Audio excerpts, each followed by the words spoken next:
دوسرا پہیہ ہے نہیں، چلا لو گاڑی۔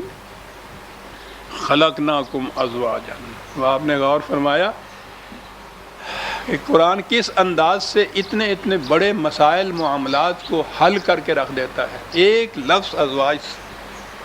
قرآن نے یہ زوج کا لفظ خاوند کے لیے بھی استعمال کیا، خود قرآن میں یہ ہے، تو وہ تو کرنا ہی تھا جب اس نے ازواج کہا ہے دونوں کو۔ تو بس جس آئین میں، جس نظام میں، جس معاشرے میں یہ ایک دوسرے کے زوج نہیں ہیں، وہ غیر قرآنی معاشرہ ہے، خدا کی مشیت کے خلاف ہے، اس کی تخلیق کے خلاف ہے۔ وہ کہتا ہے خلقناکم ازواجا۔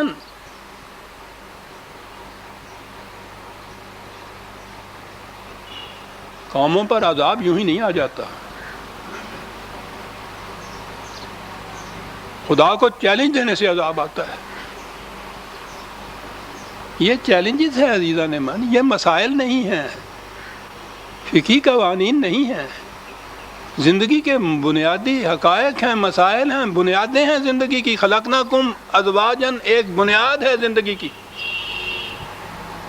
اس کے خلاف کرنا خدا کو چیلنج دینا ہے، نتیجہ اس کا ظاہر ہے، اس کا کیا بگڑتا ہے۔ اخلقناکم ازواجا۔ اچھا، تو میں نے عرض کہا تھا کہ مہاد کہا ہے عرض کو خدا نے۔ وَجَعَلْنَا نَوْمَكُمْ سُبَاتًا وَجَعَلْنَا اللَّيْلَ لِبَاسًا وَجَعَلْنَا النَّهَارَ مَعَاشًا۔ زمین پنگورے کی طرح رات آتی ہے تو تاریکی کو کہا کہ ایک قسم کا پردہ ڈال دیتی ہے۔ وہ دیکھا عام طور پہ سامنے لیمپ روشن ہو یا بلب جلتا ہو تو نیند نہیں آتی، تاریکی میں نیند آتی ہے، وہ پردہ بن جاتی ہے روشنی کا، اور وہ ایک ایک گھر میں ایک ایک بلب کے اوپر وہ پردہ نہیں ڈالتا، وہ پوری کرۂ ارض پہ یا اس حصے پہ جس میں رات آتی ہے وہ تاریکی کا پردہ ڈال دیتا ہے تاکہ تم آرام سے سو جاؤ۔ سباتن، نیند میں یہی چیز نہیں ہوتی، ہم تو یہ نا کہ اب سو جانا ہے، یہ جتنی طاقتیں، جتنی توانائیاں صرف ہوتی ہیں دن میں تگ و تاز سے، نیند میں ریکوپ کر لیتا ہے انسان اس کو۔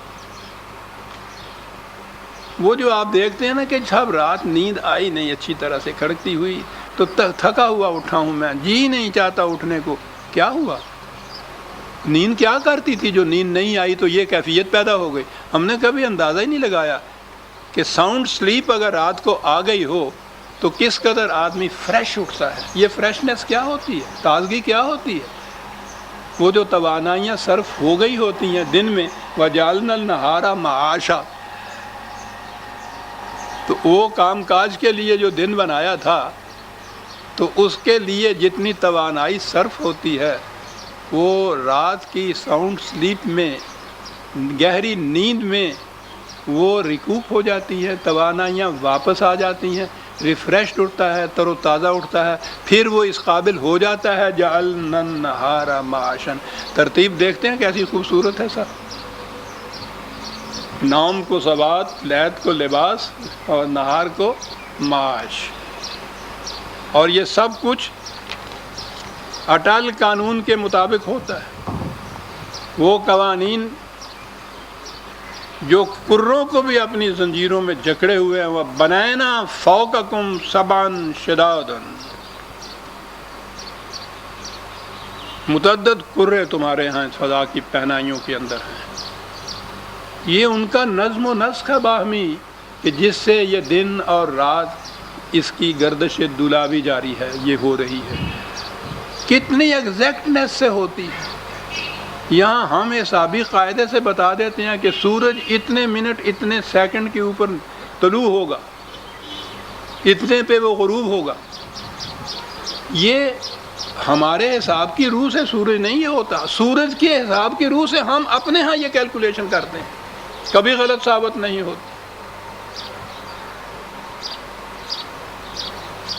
آپ کے ہاں کے انسانوں کی کبھی گاڑی کے معنی اب ٹرین ہے، نہ وقت پہ آتی ہے نہ وقت پہ آتی۔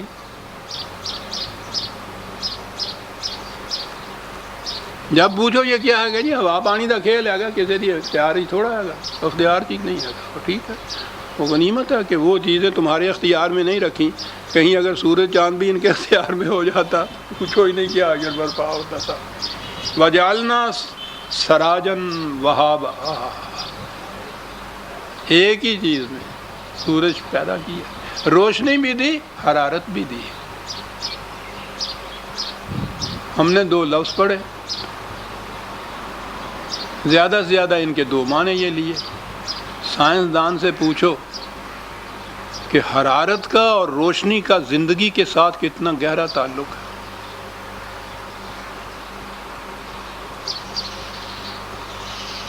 اب تو اس کتاب کا شاید نام بھی نہیں کہیں آئے گا، ہمارے ہاں بچپن میں ایک کتاب ہوتی تھی زندگی روشنی صفائی، شاید ذہن میں آ جائے میرے معاصرین کے، وہ نصاب تھی پتہ نہیں چوتھی پانچویں زمانے پر، اس میں روشنی خاص طور پہ زندگی اور روشنی کا تعلق جو تھا اس زمانے میں سمجھایا جاتا تھا۔ پھر حرارت کا تعلق تو یہ پودوں کے متعلق تو عام سیدھی سی بات ہے، اگر اس میں روشنی نہ پہنچے، اگر ان کو حرارت نصیب نہ ہو، ان میں نمود ہی نہیں ہوتی، نشو و نمائی نہیں ہوتی۔ تو گویا دو چیزوں کا ہونا نہایت ضروری ہے، روشنی اور حرارت۔ کہا کہ ایک ہی سرچشمہ سے روشنی اور حرارت دونوں تمہیں مل جاتی، اور ایسا وقت پر وہ ابھرتا ہے، ایسے وقت پہ وہ راستہ متعین راستہ ہے جو وہ طے کرتا ہے، متعین وقت میں جا کے وہ غروب ہوتا ہے۔ کہا کہ کہو یہ کسی قانون کی شہادت دیتا ہے یہ نظام، یا یہ ہے کہ یہ لا قانونیت ہے کہ ظالم ظلم کرتا رہے کوئی پکڑ ہی نہ سکے؟ لا قانونیت تو نہیں ہے۔ جعلنا سراجا وہاجا وانزلنا من المعصرات ماء ثجاجا، کیا بات ہے! کئی لفظ تھے عربی زبان میں بادلوں کے لیے، بادلوں کو معصرات کہنا تھا۔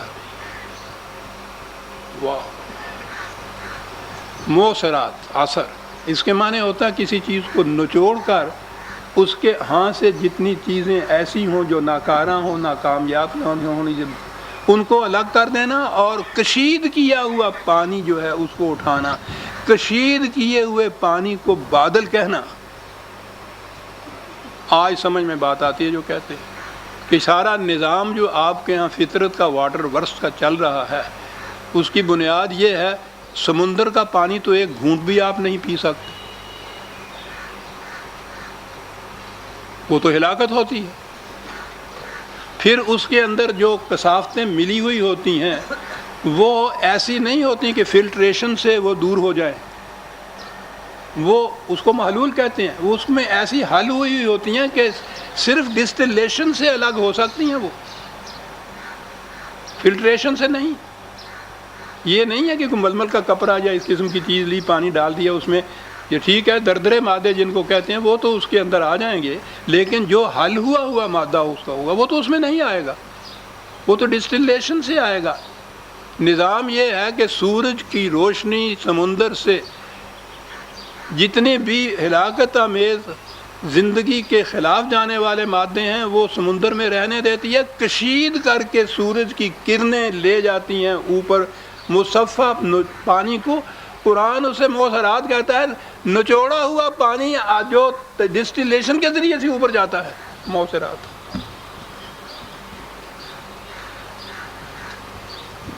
اور عربی کے مرادفات کیا کام دیتے چلے جا رہے ہیں سب، تو قرآن آ ہی سکتا تھا اس زبان میں۔ یہاں جو محیر العقول نظام قانون کا بتایا ہے نا، اس کے لیے معصرات کا لفظ آ رہا ہے، ورنہ صاحب کا لفظ بھی تو تھا معصرات۔ مان سجاجن لے جاتے ہیں اس طرح سے کشید کر کے، اور پھر بلیوں اچھلتا ہوا پانی تمہارے اوپر، صاف مقدر پانی تمہارے اوپر برستا ہے، تاکہ لنخرج بہ حبا و نباتا و جنات الفافا، تاکہ اس میں سے اجناس بھی اگے، سبزیاں ترکاریاں بھی اگیں، پھل بھی پیدا ہوں۔ ایک ہی قسم کا پانی، مختلف اقسام کی چیزیں اس میں سے پیدا ہوتی چلی جاتی ہیں اس کے ذریعے سے۔ کہتا ہے یہ جو پیدا ہوتی جاتی ہیں ان کو تم دیکھتے ہو، نظام کیا ہے؟ جو بیج بوتے ہو